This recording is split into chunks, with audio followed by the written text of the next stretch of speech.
कैसे नहीं कर बे? अरे मैं अभी नहीं कर रहा हूँ बिहाव का। साले 23 साल के उम्र के बिहार नहीं करोगे था। चल मोर बात सुन, छोड़ मोर बात सुन। मोला चला थे 23 साल हैं, मोला बढ़िया धंधा पानी जमन दे, सेटल होन दे, तब मैं खुदे तोर बिना के बिहाव कर लूं। अरे फिर का धंधा कर बेता है? ओ बाईपास में ना बड़का होलसेल खोलूं, पैसा में रेंगू तुमन पैसा में देखबे तब कौन बाप मोला अपन बेटी नहीं दी। अरे अभी दी चल। अरे नहीं देना यार, का करथे का कहिया बताओ हैं? आजकल सब बाप अपन बेटी और अपने पैसा वाले पढ़े लिखे खोजते। तो तैत बने पढ़े लिखे है, कैसे अपन बेटे नहीं दिया? दोनों आंखी सुगर है, नाक सुगर, कान सुगर, दोनों हाथ गोड़ सुगर है। का कमी है? कुछ कमी नहीं है। चल अरे तुमन मोर बात समझ काबर नहीं हो? चल उन्हें समझबो। चल जबरदस्ती लगत हो, देखबो कुछ करम कान करहूं। साले का करबे तेन। चल आम कुछ तकलीफ थोड़े हो सका। तका पथरा बोए तो तकलीफ होही। चुप बैठ बे। तो कतका पढ़े बाबू हा? पूरा फाइनल करे है और 2 साल इंजीनियरिंग के कोर्स घलो करे है।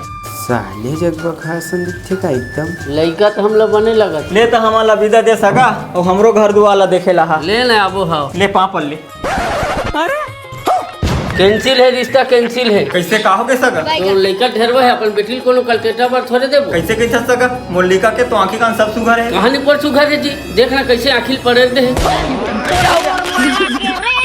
मैं कह रहे हूँ बिहाव नहीं करो कि तब जबरदस्ती लाया। अब तो तोरे जन्म में बिहार नहीं हो रहा साले दो कहा। और बढ़िया जन हुआ है।